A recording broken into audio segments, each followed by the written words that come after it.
6 billion people on one globe. 6 billion people, all using energy, and some more than others. 40% of energy consumption, as well as a large share of our CO2 emissions, are due to buildings, mostly as a result of heating or cooling them. Do we have better ways to improve our quality of life and protect our climate?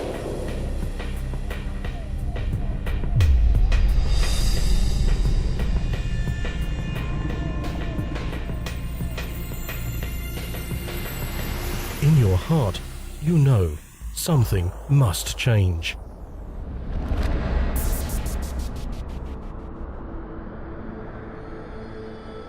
Dr. Stefan Singer is the Worldwide Fund for Nature's Director for Global Energy Policies. One of the greatest challenges of mankind is climate change caused by burning fossil fuels, coal, oil and gas, which has the potential to make the Earth an unlivable planet.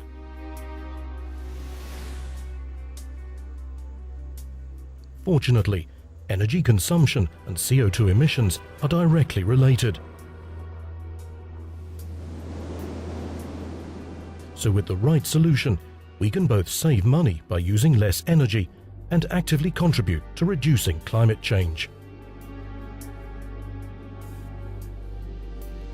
Insulation reduces expensive energy consumption by so much that saving CO2 actually offers us an economic gain, and the potential for savings is enormous.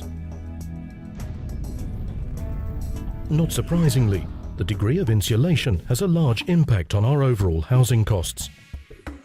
A poorly insulated home can be an expensive experience. Fortunately though, a heat-sensitive camera can give a clear picture of where better insulation is necessary.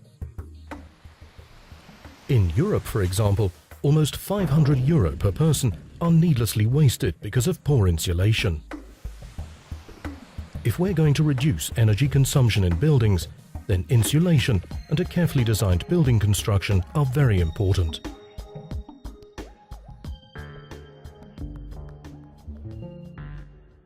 A good example of this can be found in Kuala Lumpur in Malaysia.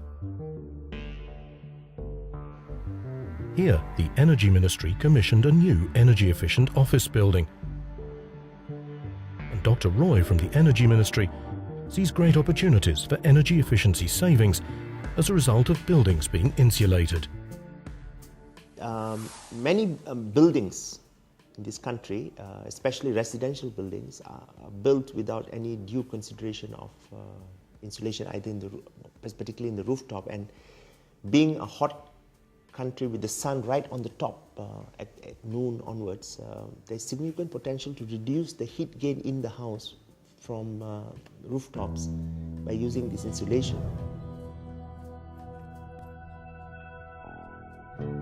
Architect Maria Grazia lives in northern Italy near Turin and is one of the first people in her country to live in a low-energy house.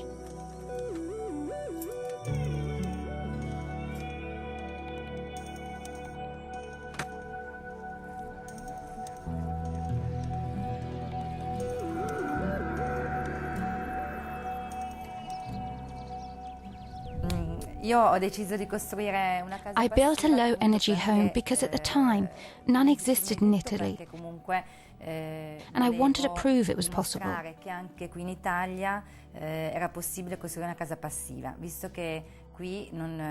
Many people were skeptical. No one believed it was feasible to build a low-energy home. I wanted to challenge conventional thinking. I wanted to show that building a low-energy house at little extra cost to a conventional house was possible.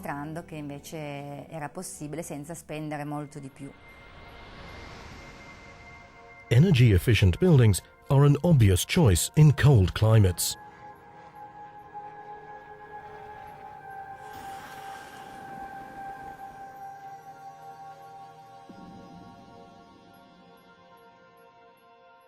But the greatest efficiency gains aren't to be found in new builds. If we really want to save energy, then we have to retrofit our existing buildings. In the United Kingdom, insulation is a key instrument, reducing CO2 emissions by 60%.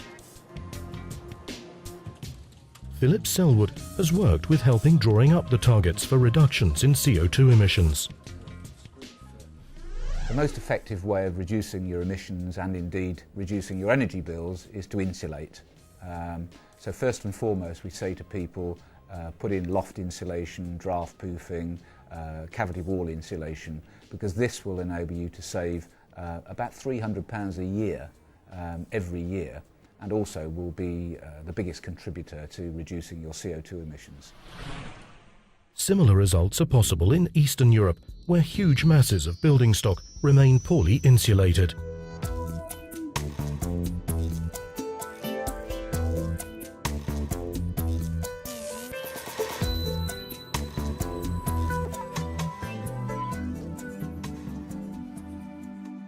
The individual homeowner also has the possibility of making large energy savings and thereby contributing to reduced CO2 emissions.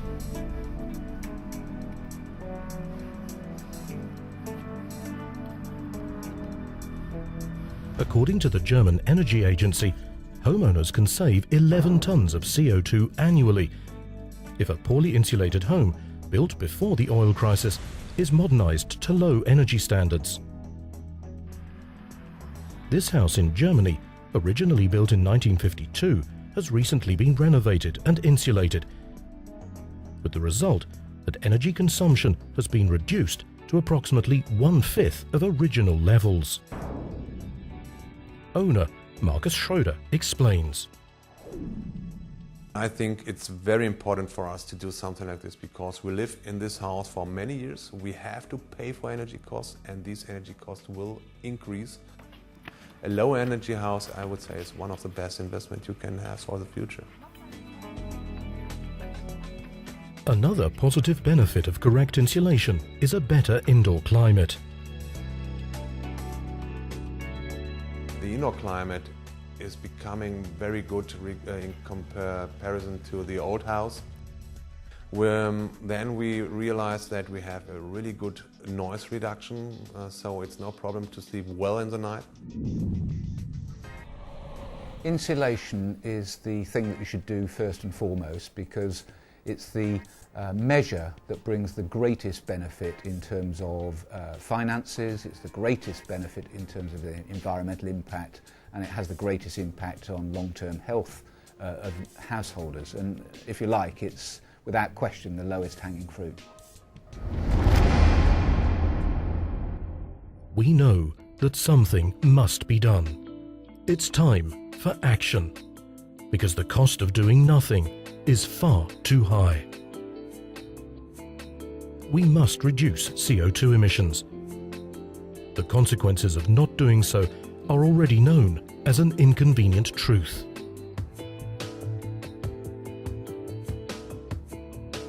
The convenient truth, though, is that by insulating our buildings, we can all contribute to substantial energy savings,